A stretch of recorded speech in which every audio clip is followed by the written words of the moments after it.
이번에 제가 함께 나누고자 하는 말씀의 제목은 표대를 향하여입니다. 많이 이제 들어보신 그 표현이고 문장일 거라 생각이 드는데요. 제가 표대를 향하여라는 말을 여기 계신 성도님들과 어떤 의미로 좀 나누고자 하는지 말씀을 들으시면서 좀 내용을 따라가시면서 한번 묵상해 보셨으면 좋겠습니다. 말씀 들어가기 앞서서 저희 2025년 한 해를 시작하면서 청년회에서 그 자기 잠시만 지금 제가 머리가 안 돌아가가지고 그 프로필 청년회 프로필을 만들었어요. 청년회 프로필을 만들면서 이제 올해 목표, 뭐 신년 계획 이런 거를 이제 쭉 작성을 한 적이 있었는데 좀 중간에 오면서 한 5월 달이었던 걸로 기억을 하는데 5월 달인지 6월 초인지 그렇게 기억을 하는데 그때 세웠던 올해 목표, 올해 계획이 어느 정도 이루어지고 있는지를 청년회에서 이제 각자 교제를 나눴던 적이 있었습니다. 그런 것처럼 여기 계신 분들도 청년들뿐만 아니라 여기 계신 이제 어른 성도님들도 25년도를 시작하면서 각자 나름의 계획을 세우셨을 거고 지금도 이제 그 계획을 계속 세우면서 지금 인생을 살아가고 계실 것 같은데 우리가 세우고 있는 우리의 인생 계획표는 안녕하십니까? 라는 좀 질문을 하고 싶어요. 내가 지금 살면서 학업 생활을 하는 가운데에서 혹은 직장 생활을 하는 가운데에서 혹은 이제 가정 생활을 하는 가운데에서 그리고 자녀 양육을 하는 가운데에서 각자 나름의 계획을 세우시면서 살아가고 있을 거라 생각이 듭니다. 그 계획대로 잘 살아가고 있는지 그 목표를 잘 설정해서 앞으로 나아가고 있는지가 참 궁금해지는 순간이 있더라고요.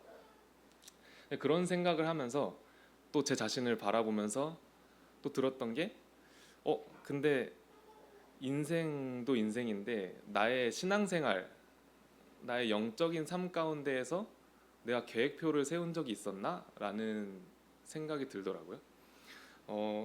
상대적으로 저희가 내 인생, 나의 뭐 취업, 그리고 직장 생활, 그리고 뭐 만약에 이직을 하게 되면 이직하게 되는 어떤 계획, 그리고 나중에 결혼, 그리고 이제 뭐 더 나아가서 이제 정착을 하는 그러한 과정 가운데에서 나름 디테일하게 각자가 계획을 세우면서 나아가거든요.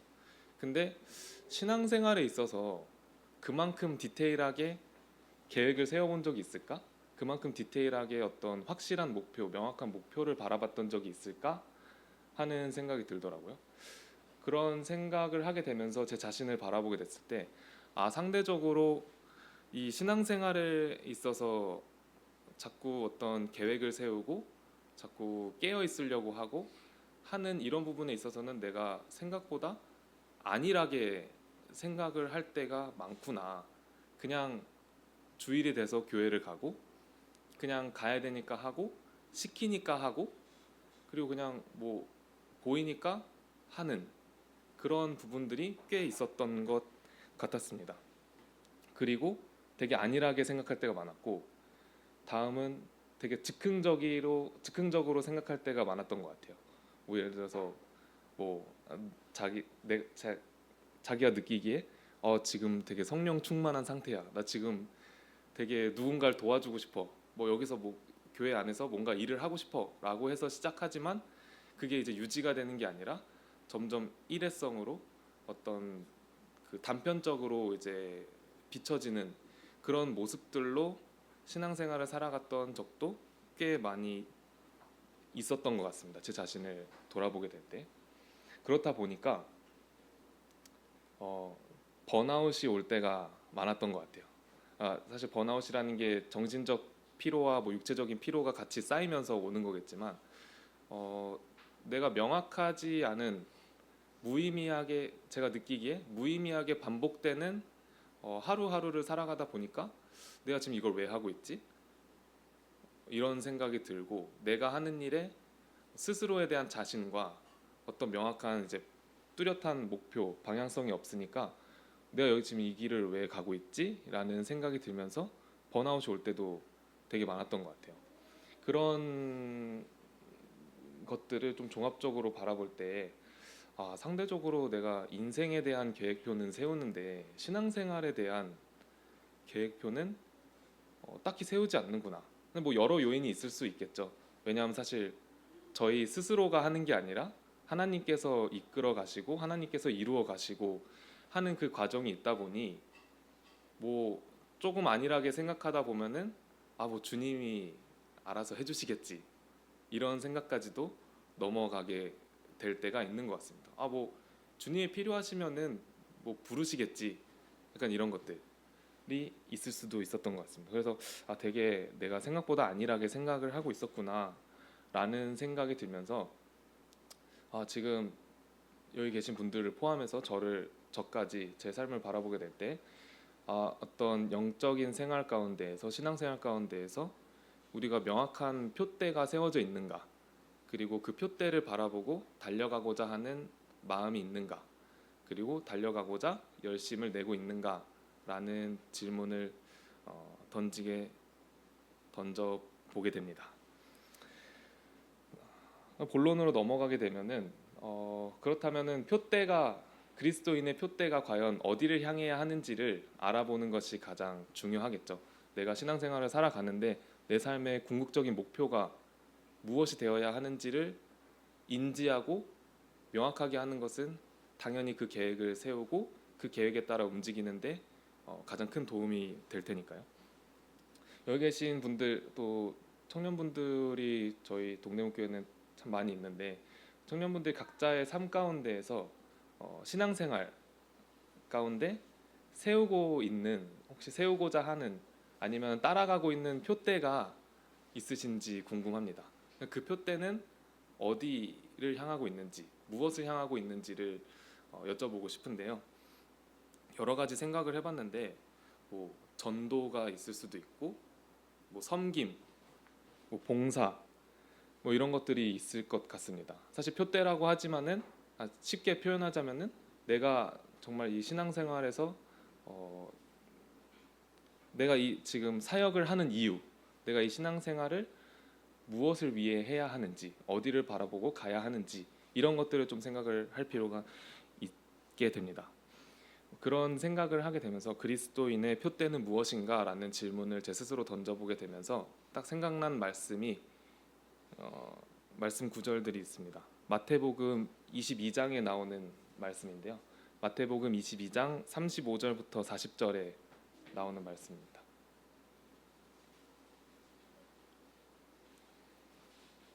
제 스스로에 대한 질문에 떠오른 말씀 구절이 이 구절이었는데요. 한번 읽어보도록 하겠습니다. 마태복음 22장 35절부터 40절 말씀입니다. 그 중에 한 율법사가 예수를 시험하여 묻되 선생님, 율법 중에서 어느 계명이 크니이까? 예수께서 이르시되 내 마음을 다하고 목숨을 다하고 뜻을 다하여 주 너의 하나님을 사랑하라 하셨으니 이것이 크고 첫째 되는 계명이요 둘째도 그와 같으니 내 이웃을 내 자신과 같이 사랑하라 하셨으니 이 두 계명이 온 율법과 선지자의 강령이니라. 제 스스로 제 안에 이 말씀이 떠올랐거든요. 요즘 이런 말하면 자매가 별로 안 좋아할 것 같은데 SNS에 떠돌고 있는 밈이 하나 있습니다. 제가 그 밈을 보고 나서 이것을 보게 됐는데 그 밈과 동일하게 그런 표현들이 생각나더라고요. 예수 그리스도께서 주는 첫 번째 레슨, 하나님을 사랑하라. 그리고 두 번째 레슨, 하나님을 사랑함으로써 이웃을 사랑하라 라는 이야기입니다. 반응이 없는 거 보니 다들 잘 모르시는 것 같은데 한 분만 지금 반응하고 계시거든요. 저기 혹시 네. 즉 이 말씀에서 이야기하는 것은 그 율법 중에서 가장 큰 계명 그리고 가장 중요한 계명은 무엇이냐면 하나님을 사랑함으로써 그 사랑을 이웃에게도 베풀며 살아가는 것.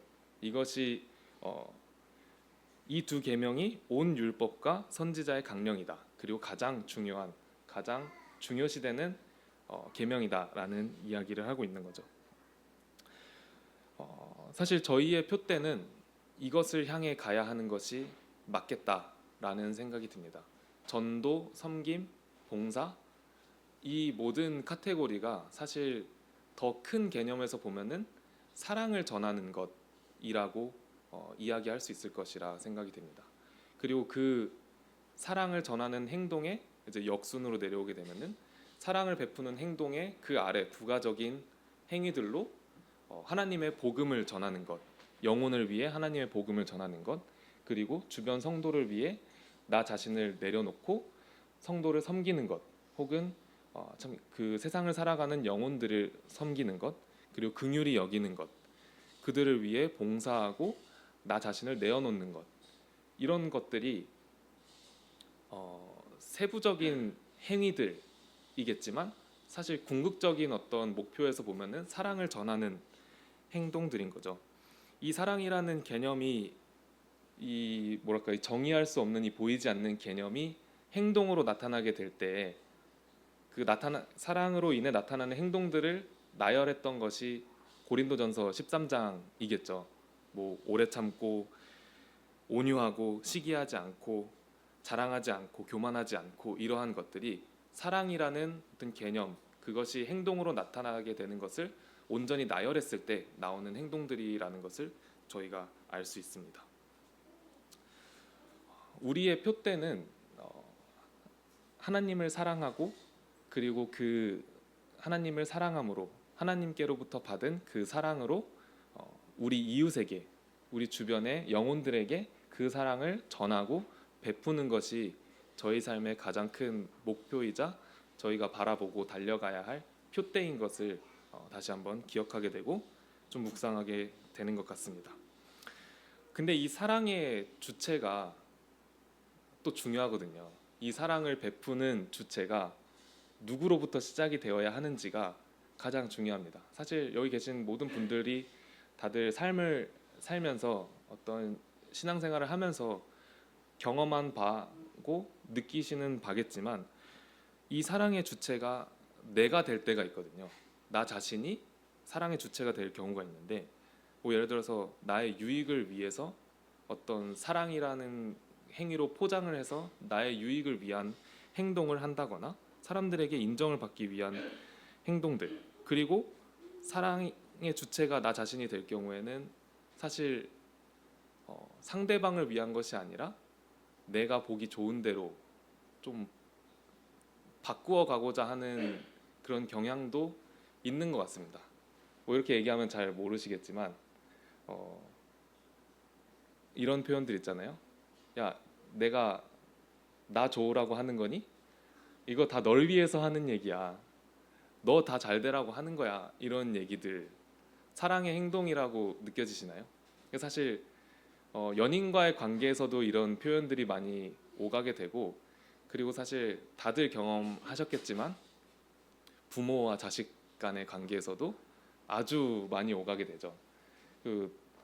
다 너 잘 되라고 엄마 아빠가 하는 얘기야. 엄마 아빠 말 들어. 이런 얘기들 저는 많이 안 들어봤습니다. 저는 많이 안 들어봤습니다. 죄송합니다.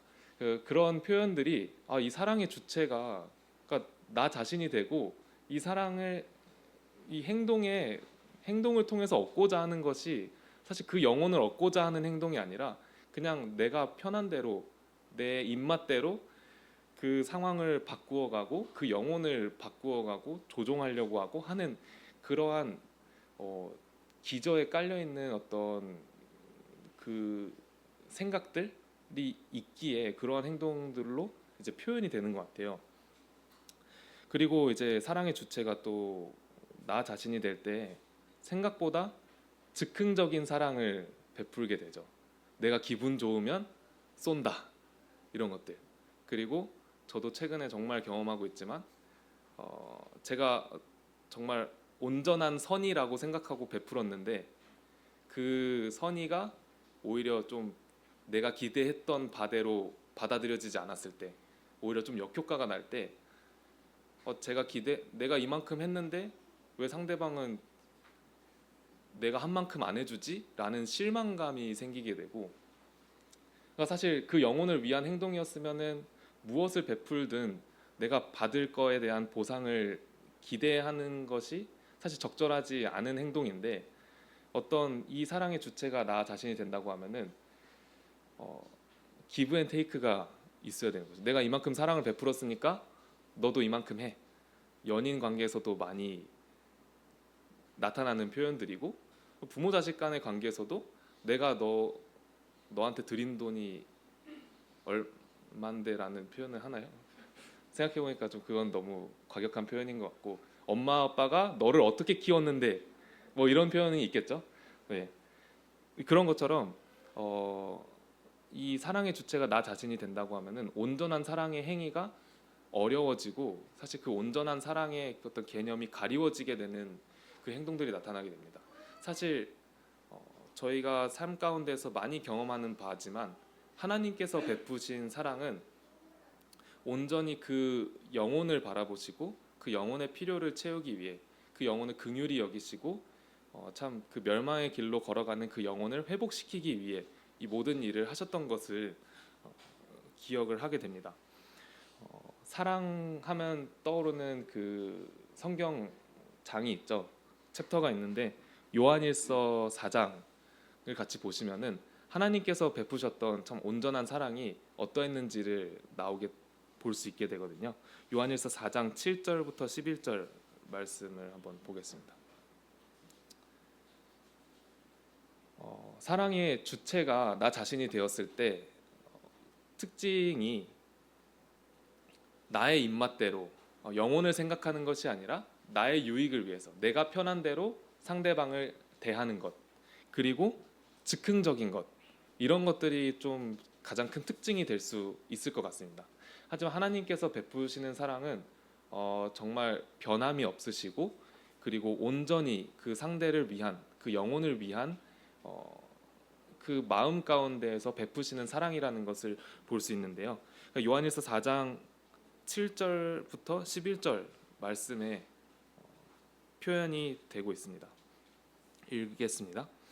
사랑하는 자들아, 우리가 서로 사랑하자. 사랑은 하나님께 속한 것이니 사랑하는 자마다 하나님으로부터 나서 하나님을 알고, 사랑하지 아니하는 자는 하나님을 알지 못하나니 이는 하나님은 사랑이심이라.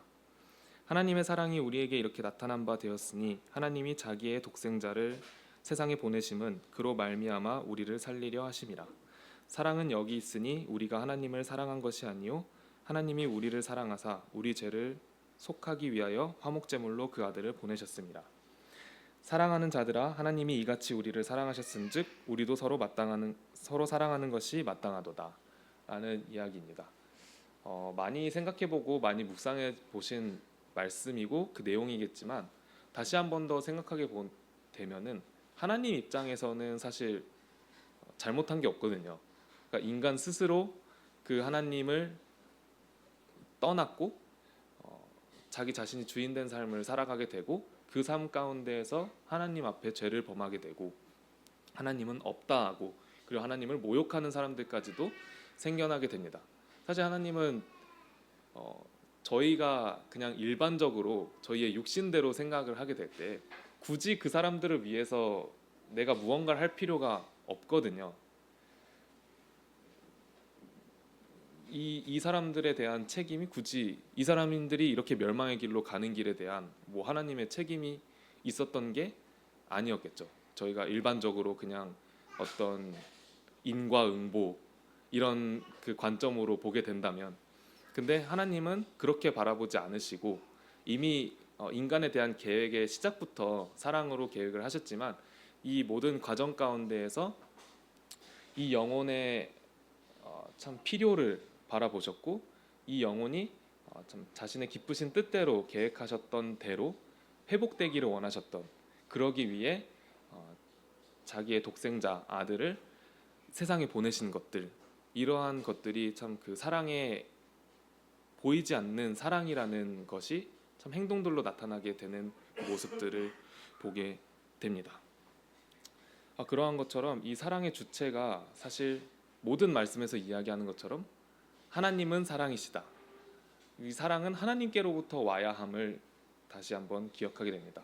아까 예수 그리스도께서 주시는 첫 번째, 두 번째 레슨처럼 하나님을 사랑하고 그 하나님을 사랑한 그 사랑 하나님을 사랑함으로부터 경험하고 배운 그 사랑으로 이웃을 사랑하라라는 이야기들이 좀 이해가 되는 부분들이 있겠죠.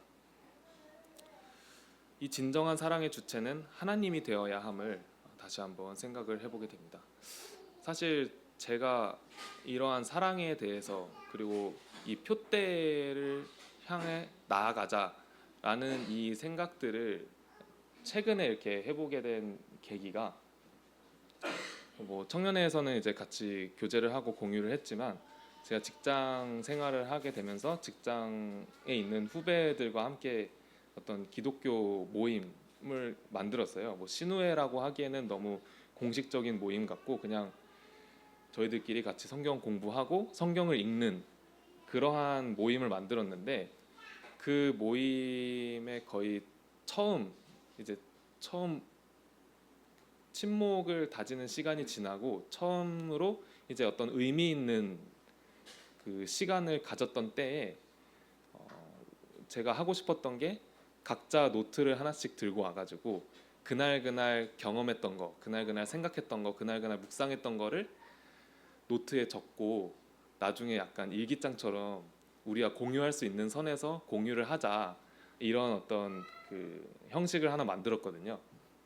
메모하는 그런 그 형식을 만들었는데 제가 그 첫날 끝나고 나서 그 메모장에다가 이제 다들 뭐 오늘 뭐 이런 얘기를 나눠서 좋았다, 오늘 같이 이제 모임을 하게 돼서 좋았다 이런 얘기를 썼는데 저는 아직도 그게 6월 첫째 주 모임이었는데 아직도 그 메모를 작성하지 못했거든요. 근데 그 메모를 작성하려고 하면서 든 생각이 내가 이걸 왜 할까? 내가 얘네들을 왜 불러다가 우리 집으로 초대해서 자매와 함께 성경 공부를 하려고 했을까? 이런 생각들을 하게 되더라고요. 그래서 첫 문장만 적고 이어가지 못했어요. 근데 첫 문장이 내가 이 모임을 하는 이유 이런 거를 적었던 것 같아요. 그걸 생각을 해보면서 내가 이거 왜 하지? 나 이거 왜 하고 싶었던 거지를 다시 왜 하고 싶었던 거지라는 것을 다시 생각을 해보았는데 그 생각 가운데서 드는 어떤 감정과 저의 생각은 이 친구들이 삶을 살아가면서 좀 지치지 않았으면 좋겠다. 어떤 하나님을 그러니까 하나님을 모름으로써 살아갈 때 겪게 되는 수많은 어떤 고민들과 또 고통들과 시련들이 있잖아요. 그런 것들로부터 이 친구들이 좀 자유로워졌으면 좋겠다. 이런 생각을 좀 하게 됐던 것 같아요. 그러려면 당연히 하나님을 알아가는 과정이 필요할 것이고 하나님을 알아가는 과정이 어느 정도 이루어졌다면은 이제 하나님을 사랑하는 과정이 필요할 것이고 그 다음에 이제 하나님의 사랑을 경험하는 그 과정이 필요하겠죠. 그러한 과정에 내가 조금이라도 도움이 됐으면 좋겠다라는 생각을 하게 되더라고요. 근데 이 생각을 자연스럽게 하게 됐는데 저는 이 생각이 뭐랄까 제 자신이 저의 육신이 주체가 되어서 한 생각이라고는 생각 들지가 않습니다. 왜냐하면 뭐랄까 저희 집도 지금 사실 그 가정 가운데서 기도하는 부분도 있고 계속 이어지고 있는 그 과정들이 있는데 그 과정을 감수하면서도 자매와 함께 이 친구들을 집에 초대해서 굳이 이제 뭐 다들 사역을 하시는 분들이 많겠지만 저의 어떤 시간과 에너지를 소비해 가면서 그 친구들과 함께 시간을 보내야 하는 거거든요. 근데 그 친구들도 그 친구들일 수도 있지만 저 또한 사실 수요일 날 하는 건데 이거 하고 다음 날 또 출근을 해야 되잖아요. 그런데 이제 다음 날 출근해서 그 친구들을 또 봐야 되고 뭐 약간 이런 것들이 이제 있을 수가 있는데 제 자신을 생각했다면 제가 정말 육신 한 주영이 하고 싶은 일을 생각했다라면은 생각할 수 없는 일이지 않을까라는 어떤 개인적인 묵상이 들게 되더라고요. 이러한 그 이러한 생각과 묵상을 하게 되면서 나의 삶의 표대를 다시 한번 세우는 것이 좀 중요하겠다라는 생각이 되었습니다. 그리고 저는 그 삶의 표대가 사랑이 되어야 함을 다시 한번 생각을 해보게 되었고, 그 사랑의 주체는 나 자신이 아닌 하나님이 되어야 함을 다시 한번 묵상을 하게 됐습니다. 근데 이게 이런 생각을 하면서 또 문득 떠오른 게 있었는데, 사랑 베푸는 거 그냥 하고 싶다고 하면 할 수 있나? 이 생각이 들더라고요. 나 지금 오늘부터 사랑을 베풀고 싶습니다. 사랑을 베풀겠습니다 하면은 바로 다음 날부터, 혹은 내가 이 말을 내뱉은 순간부터 그 성경에서 표현하는, 고린도전서 13장에서 표현하는 온유하고 시기하지 않고 교만하지 않은 그러한 마음, 그러한 행동들이 즉각적으로 나타날 수 있을까 하는 생각이 들더라고요. 그러한 생각이 들면서 문득 떠오른 말씀이 한 가지 있었습니다. 그 말씀을 보면서 이러한 자들이 비로소 하나님의 사랑을 전할 수 있구나라는 생각이 들었던 말씀이었는데요. 요한복음에 나오는 말씀입니다. 같이 한번 찾아보겠습니다. 이러한 사람들이 비로소 하나님의 사랑을 베풀 수 있는 사람들이 되더라고요. 요한복음 21장 15절부터 17절에 나오는 말씀입니다. 요한복음 21장 15절부터 17절. 다들 이제 아시는 내용이고, 이전의 배경이 어떠했는지 다들 아실 겁니다. 예수님과 베드로의 대화인데, 이 상황, 지금 이 말씀에 언급되는 이 상황을 마주하기까지 베드로가 어떠한 삶을 살았었고 어떠한 행동을 했었는지 다들 기억하시면서 한번 이 말씀을 읽어보도록 하겠습니다. 읽겠습니다. 그들이 조반 먹은 후에 예수께서 시몬 베드로에게 이르시되, 요한의 아들 시몬아, 내가 이 사람들보다 나를 더 사랑하느냐 하시니, 이르되 주님, 그러하나이다. 내가 주님을 사랑하는 줄 주님께서 아시나이다. 이르시되 내 어린 양을 먹이라 하시고, 또 두 번째 이르시되, 요한의 아들 시몬아, 내가 나를 사랑하느냐 하시니, 이르되 주님, 그러하나이다. 내가 주님을 사랑하는 줄 주님께서 아시나이다. 이르시되 내 양을 치라 하시고, 세 번째 이르시되, 요한의 아들 시몬아, 내가 나를 사랑하느냐 하시니, 주께서 세 번째 내가 나를 사랑하느냐 하심으로 베드로가 근심하여 이르되, 주님, 모든 것을 아시오매 내가 주님을 사랑하는 줄을 주님께서 아시나이다. 예수께서 이르시되 내 양을 먹이라. 저는 이 말씀을 보면서 어떤 생각이 들었냐면, 이전에 베드로의 모습이 있었잖아요. 예수님 앞에서 나는 절대 예수님을 배신하지 않을 것이다. 전혀 나는 그럴 일이 없다. 되게 강경하고 되게 의지가 철철 넘치는 그러한 모습을 보였거든요. 예수 그리스도 앞에서. 근데 자기가 전혀 그러지 않을 것이다라고 했던 그대로 해버린 후에, 그리고 이제 모든 것을 내려놓은 후에 예수님 앞에 나아가게 되죠. 예수님께서 이제야 비로소 베드로에게 질문을 하죠. 네가 나를 사랑하느냐라고 했을 때 그 베드로의 대답은, 이전에 나는 절대 예수님을 배신하지 않을 거다. 나는 절대 선생님을 배신하지 않을 거다의 그 태도와는 완전히 상반된 태도입니다. 제가 주님을 사랑하는 줄 주님께서도 아십니다라고 정말 엎드려져서 고백을 하는 모습을 보이게 되거든요. 베드로는 자신의 예수님을 만났을 때부터 지금 이 상황을 마주하기까지의 자신이 어떠했는지를 경험했었고 느꼈을 것입니다. 그리고 어떠했던 그 자신을 품어주시고 일으켜주시고 회복시켜주시는 예수 그리스도, 그 선생님을 다시 한번 바라봤을 것이라 생각이 됩니다. 그 앞에 겸손하여지고 엎드려져서, 주님, 제가 주님을 사랑합니다 라고 고백을 하게 될 때에, 그제서야 비로소 예수님께서는 나의 양들을 돌보고 나의 양들을 먹이라라고 표현을 하게 되거든요. 저는 이 과정이 분명히 필요하겠다. 이 과정이 선행되지 않으면은 제가 아까 말씀드렸던 사랑의 주체가 계속 변하게 되는 그 사랑을 베풀게 되겠구나. 나 자신이 사랑의 주체가 되었던 그런 즉흥적이고 온전하지 못한, 그리고 나의 입맛대로 나의 원하는 대로 베푸는 사랑, 그런 사랑이 되겠구나. 베드로가 그러했겠죠. 베드로가 예수님 앞을 떠나지 않을 것이다, 배신하지 않을 것이다 라고 했을 때 그 모습은 정말 진심이었겠죠. 그럴 줄 몰랐겠죠. 정말 즉흥적이었던 모습을 볼 수 있게 됩니다. 어떻게 보게 되면.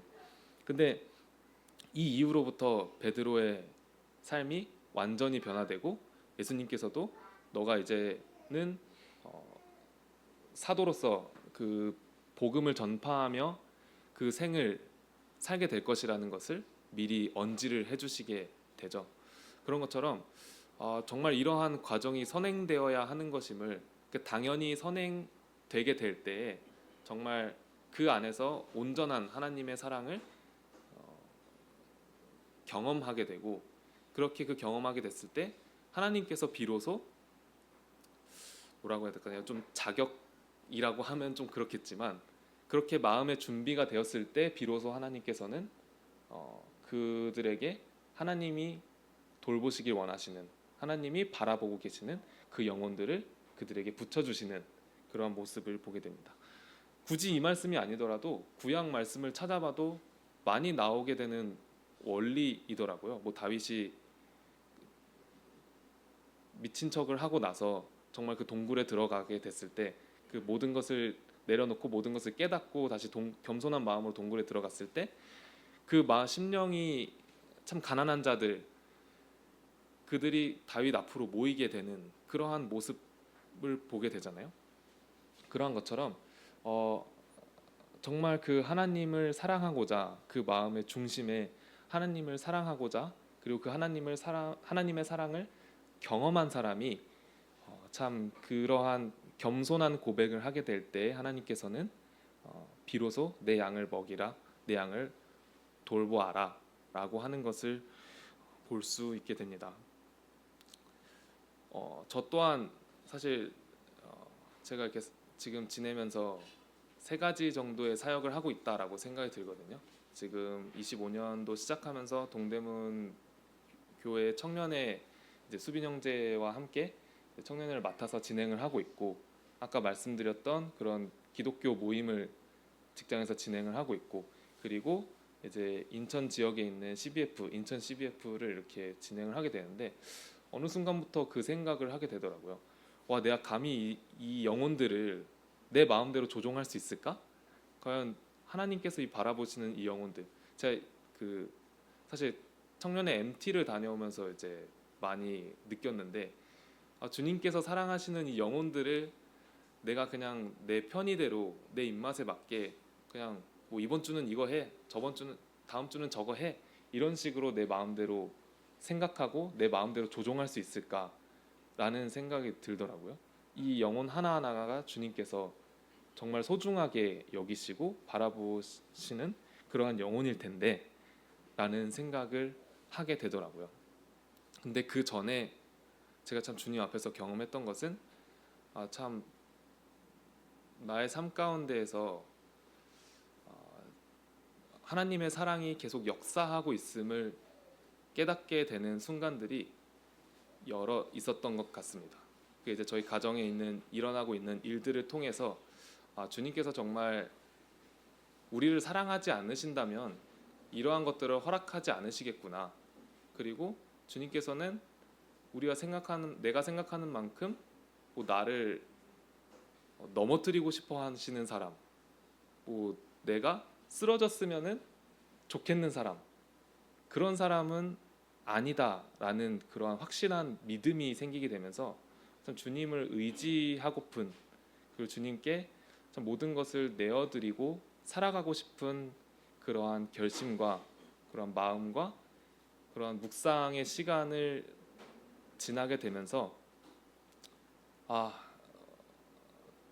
다른 사람들도 이러한 고민을 하고 있다면, 다른 사람들도 이렇게 좀 평안하지 못한 삶 가운데 살고 있다면, 내가 그러했던 것처럼 이 사람들이 평안 가운데 나올 수 있도록 도와주고 싶다, 이런 생각이 들게 되더라고요. 마치 베드로가 예수님 앞에서 엎드려지고 예수님 앞에 하나님을 사랑함을 고백하게 될 때 비로소 그 양을 맡기시는 것처럼 그러한 과정을 지나게 됐던 것 같습니다.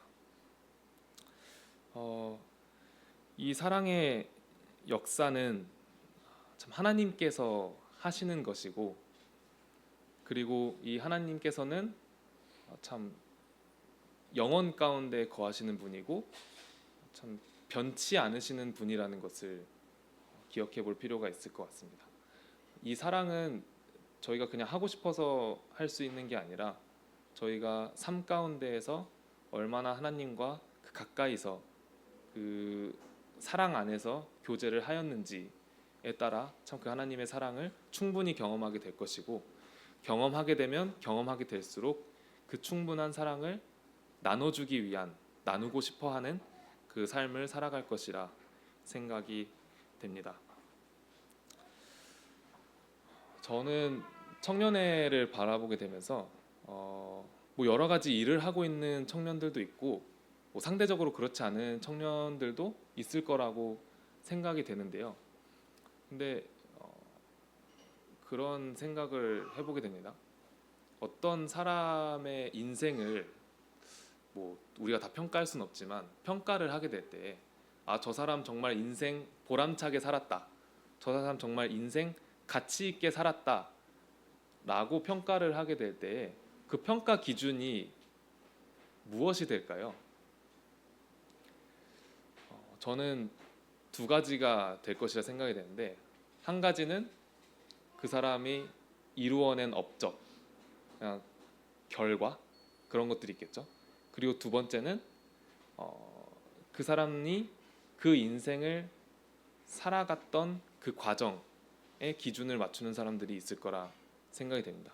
누군가 인생을 저 사람 인생 참 보람차게 살았다라고 했을 때 그 사람의 인생 가운데서 이루어낸 업적을 보고 저 사람 인생 보람차게 살았구나라고 평가할 것인지, 아니면 그 사람이 그 인생을 살아가는 그 과정 가운데에서 어떠했는지를 바라보게 되면서 저 사람 인생 참 잘 살았다, 가치 있게 살았다라는 것을 평가할지 고민해 보게 되는데요. 결과를 가지고 평가하게 되면은 그렇지 못한 삶을 살았던 사람들도 꽤 많이 있습니다. 부자라고 해서, 돈이 많다고 해서 다 성공했다라고 이야기하기는 뭔가 좀 애매한데, 근데 뭐 예를 들어서 그 부자든 거지든 그 사람이 삶을 살면서 열심히 타인을 위해 섬기고 봉사했던 그러한 삶을 살았다고 한다면은 10명 중에 10명이 저 사람 인생 정말 보람차게 살았구나, 가치 있게 살았구나 라고 생각을 할 것 같아요. 저희 신앙생활도 마찬가지라고 생각이 듭니다. 누군가는 주님 앞에서 이런저런 일을 맡고 있는 사람들도 있고, 누군가는 저도 참 많이 왔다 갔다 하는데요. 누군가는 어떤 그 일상생활 가운데에서 참 주님과의 관계, 이 사랑을 지키기 위해 막 열심히 열심을 내면서 살아가는 사람들이 있을 겁니다. 그 평안 가운데 거하기 위해 여러 가지 부류가 있을 텐데, 주님께서는 외모를 보시는 분이 아니라 그 사람의 마음의 중심을 보시는 분이라는 것을 다시 한번 떠올리게 되면서 여기 모여 있는 청년들, 저는 사실 하고 싶은 말은 그거였습니다. 여기 같이 함께하고 있는 이 청년들이 참 충분히 주님 안에서 주님의 사랑을 경험함으로써 그 이웃에게, 그 주변에 있는 성도들에게, 혹은 자신의 일상생활 가운데에서 만나고 있는 영혼들에게 그 하나님의 사랑을 참 조금이라도 내보일 수 있는 그러한 삶을 산다면 너무나 참 그 하나님이 보시기에 기쁘신 그 삶이 될 것 같다라는 생각이 들게 됩니다. 뭐 사랑을 내보여야 된다, 그리스도의 향기를 내보여야 한다, 막 이런 얘기하면은 되게 막 그 압박감이 생기고 부담감이 생기. 저도 직장생활 초기에 하면서 야 그리스도인으로서 어떻게 하면 이게 할까 이런 생각을 하게 되는데 그것보다 먼저 하나님과의 그렇게 그 생각을 하게 될 때 뭐 행위는 할 수 있지만 실속이 없는 행위가 될 때가 많더라고요. 뭐 예를 들어서 점심시간에 주변 사람들이 보니까 기도해야겠다. 뭐 이런 것들 있잖아요. 충분히 생각할 수 있고 그것들로 인해 어느 정도 효과를 볼 수 있지만 사실 그거는 정말 일회성일 것 같고 되게 표면적인 어떤 결과, 효과만 얻는 행위일 것 같아요. 근데 저 지금은 그런 걸 가지고 고민하지 않습니다. 그냥 일상생활 가운데에서 야 어떻게 하면 얘네들 참 이런 고민을 덜어낼 수 있을까? 어떻게 하면 이 선임분들이 같이 일을 하는데 정말 그 예민함 가운데에서 일하지 않도록 어떻게 하면 할 수 있을까? 이런 고민들을 스스로 먼저 해보게 되는 것 같아요. 이게 사랑의 행동이지 않을까요? 그 뭐 만나서 교회 다녀야 됩니다. 이런 얘기도 할 수 있겠지만 정말 그 내면으로부터 그 마음속 깊은 곳으로부터 이 뿜어져 나오는 어떤 사랑의 행위는 정말 다양할 것이라 생각이 들거든요. 여기 계신 청년분들도 정말 누군가는 기도하는 마음을 가지고 청년들을 위해서 기도하는 분들이 있습니다. 누군가는 실제로 참 그 청년들이 어떻게 살고 있는지 교제를 위해서 목양 돌아보기 위해서 청년들을 개인적으로 연락을 돌리는 분들도 있을 것이고요. 그리고 또 누군가는 이 청년들의 모임을 더욱더 유익하고 하나님 안에서 더욱더 성장시키기 위해 자꾸 계획하고 기획하고 기도하는 사람들이 있을 것입니다. 그리고 누군가는 또 실제로 청년들을 집에 초대해서 함께 교제를 하기 위한 그 울타리를 만들어주고 장을 만들어주는 그 삶을 살아가는 그 행위를 하는 사람들도 있을 것입니다. 이게 다 사랑이 기반이 된 행동들이고 하나님께서 예수 그리스도를 통해 이야기하신 가장 중요한 그 계명, 하나님을 사랑하고 내 이웃을 사랑하라 라는 그 계명을 지켜나가는 행동일 것이라고 생각이 됩니다. 표대를 향하여 라는 이야기를 했지만 저는 사실 하고 싶은 말은 우리 모두가 표대를 향하여 같이 함께 나아가자라는 이야기를 하고 싶거든요. 사실 저는 이 하나님께서 연합의 원리를 허락하시고 참 계획해 놓으셨다는 게 참으로 감사가 되고 참으로 대단하다고 느껴지는데요. 저는 사실 개인적인 성향을 따지면은 누군가한테 개인적으로 연락하는 걸 못해요. 사실 그런 걸 하려면은 정말 열심히 노력을 해야 되거든요. 저는 그 배달 음식이 오면은 그 배달 기사님이랑 마주치기 싫어서 그분이 엘리베이터 타는 소리를 문 앞에서 기다렸다가 그 사람이 내려가면 나가서 그 음식을 가져오거든요. 저는 그런 성향인데 사실 누군가는 청년회에 함께 하고 있는 혹은 이 모임에 동대문교회 함께 하고 있는 성도들을 챙겨야 되잖아요. 근데 제가 정말 한 100%의 에너지를 내서 에너지를 소비하면서 해야 될 일을 누군가는 5%, 10%의 에너지를 소비하면서 하시는 분들이 있거든요. 그 반대로 저는 그냥 이렇게 찬양 이런 거를 하라고 하면은 오히려 그게 편해요. 그냥 일일이 돌아다니면서 누구 하나하나 챙겨라 이렇게 하는 것보다 그냥 너 1년 동안 찬양 사역이나 해라 이러면 오히려 더 마음이 편할 것 같아요. 근데 또 그렇지 않은 분들이 또 반대로 있을 것이고 정말 이 하나님의 그 사랑을 채워나가는 이 세상 가운데에서 하나님의 사랑을 전파해 나가는 이 과정 가운데에서 연합의 원리 가운데 저 혼자 모든 걸 할 수 있도록 허락하신 것이 아니라 저 혼자 할 수 없는 일들로 만들어 놓으셔서 제가 다른 사람들에게 도움을 받고 그 다른 사람도 저한테 도움을 받고 열심히 살아갈 수 있는 함께 성장할 수 있는 그러한 과정을 허락하셨다는 것이 정말 참 감사가 되고 기쁨이 되는 부분도 있습니다.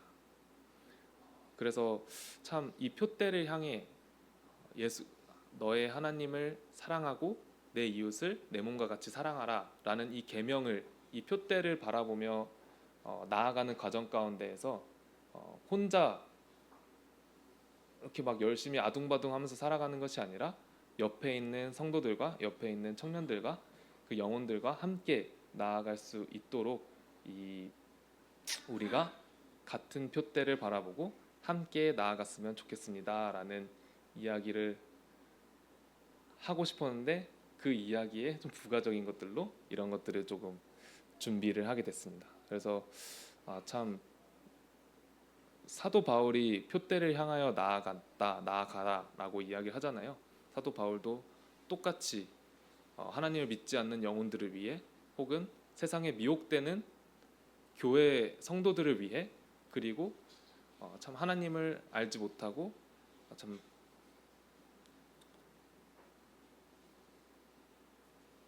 하나님 안에서 그 계명을 지키기 위해 그 나아갔던 사도 바울처럼 저희도 함께 나아갔으면 하는 마음이 있습니다. 그 마음으로 항상 기도하고 항상 저도 그러한 삶을 살아가기를 좀 기도하고 여러분을 위해서도 또 기도하겠습니다. 말 꺼냈으니까 제가 기도하고 마치도록 하겠습니다.